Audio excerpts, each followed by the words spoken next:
नमस्कार, घटना चक्र बुक वीडियो के इस शैक्षणिक मंच पर आपका स्वागत है। हमारा उद्देश्य है ज्ञान को सरल, स्पष्ट और सुलभ रूप में आप तक पहुंचाना। आइए आरंभ करते हैं अध्ययन और सफलता की इस यात्रा को। नमस्कार। कभी सोचा है कि सरकारी दस्तावेजों में लिखे गए आम से दिखने वाले शब्दों के पीछे कितना गहरा मतलब छिपा हो सकता है?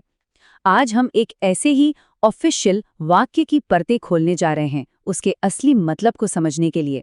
चलिए इसे डिकोड करना शुरू करते हैं। तो ये रहा वो वाक्य। अब पहली नज़र में तो ये काफ़ी सीधा साधा लगता है ना?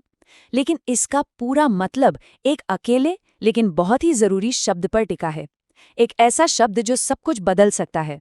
आइए पता लगाते हैं कि वो शब्द कौन सा है और इसका असली खेल क्या है। देखिए, ये वाक्य सिर्फ शब्दों का एक झुंड नहीं है। ये दरअसल किसी पॉलिसी की उम्र तय कर रहा है, उसकी लाइफलाइन। तो जरा सोचिए, जो कोई भी इस पॉलिसी से जुड़ा है, उसके लिए ये जानना कितना जरूरी है कि आखिर कब तक लागू रहेगी। तो इसका मतलब ये है कि इस एक लाइन में पॉलिसी के खत्म होने की दो अलग-अलग संभावनाएं छुपी हुई हैं। इसके पूरे मतलब को समझने के लिए हमें इन दोनों शर्तों को पहले अलग-अलग देखना होगा और फिर समझना होगा कि ये मिलकर कैसे काम करती हैं।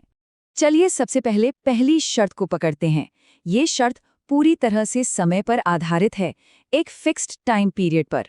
ये हमें एक क्लियर कट स्टार्टिंग पॉइंट देती है। अब यहाँ दिलचस्प बात यह है कि वाक्य का ये हिस्सा एक मैक्सिमम टाइम लिमिट, एक ऊपरी सीमा तय करता है। यह हमें बताता है कि ज्यादा से ज्यादा ये पॉलिसी कितने समय तक चल सकती है।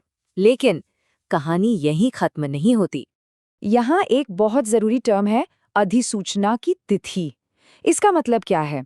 आसान भाषा में ये वो ऑफिशियल तारीख है जब किसी नियम या पॉलिसी का ऐलान किया जाता है और वो लागू हो जाती है। इसे ऐसे समझ सकते हैं जैसे किसी रेस की शुरुआती बंदूक, बस उसी दिन से घड़ी की टिक टिक शुरू हो जाती है। तो पहली शर्त एकदम साफ है। नोटिफिकेशन की तारीख से ये पॉलिसी 5 साल तक चलेगी। ये एक तय सीमा है। यहाँ तक तो सब कुछ बड़ा आसान लग रहा है, पर कहानी में असली ट्विस्ट तो अब आने वाला है। चलिए अब दूसरी शर्त पर आते हैं और देखते हैं कि ये कैसे पहली शर्त को पूरी तरह से बदल सकती है।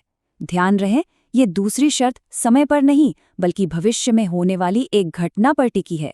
वाक्य के इस दूसरे हिस्से पर गौर कीजिए। ये एक ऐसी आखिरी तारीख की बात कर रहा है जो फिक्स्ड नहीं है, जो बदल सकती है।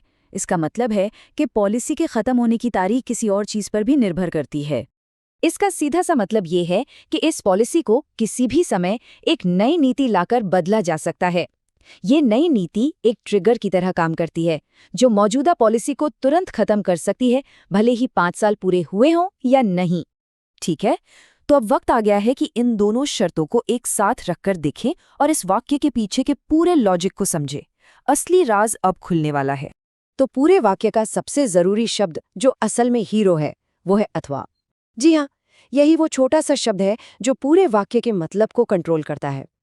यही वो कनेक्टर है जो दोनों शर्तों को एक खास रिश्ते में बांधता है।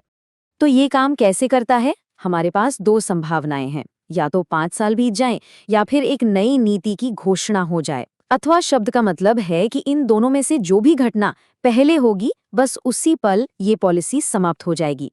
तो यहाँ से सीखने वाली सबसे बड़ी बात ये है, ये पॉलिसी पूरे 5 साल तक भी चल सकती है या शायद सिर्फ 5 महीने ही चले। अथवा शब्द का इस्तेमाल पॉलिसी बनाने वालों को एक तरह की फ्लेक्सिबिलिटी देता है, लेकिन ये उन लोगों के लिए एक अनिश्चितता भी पैदा करता है जो इस पर निर्भर हैं। मतलब कोई गारंटी नहीं है कि नीति अपनी पूरी अवधि तक चलेगी ही। और ये हमें हमारे अंतिम विचार पर लाता है। आखिर ऐसे छोटे छोटे शब्दों पर ध्यान देना इतना जरूरी क्यों है? क्योंकि आधिकारिक भाषा में और अथवा जैसे शब्द नियमों का मतलब पूरी तरह से बदल सकते हैं और इसका असर हम सभी पर पड़ता है। तो अगली बार जब कोई आधिकारिक दस्तावेज पढ़ें तो इन बारीक अक्षरों पर जरूर गौर कीजिएगा।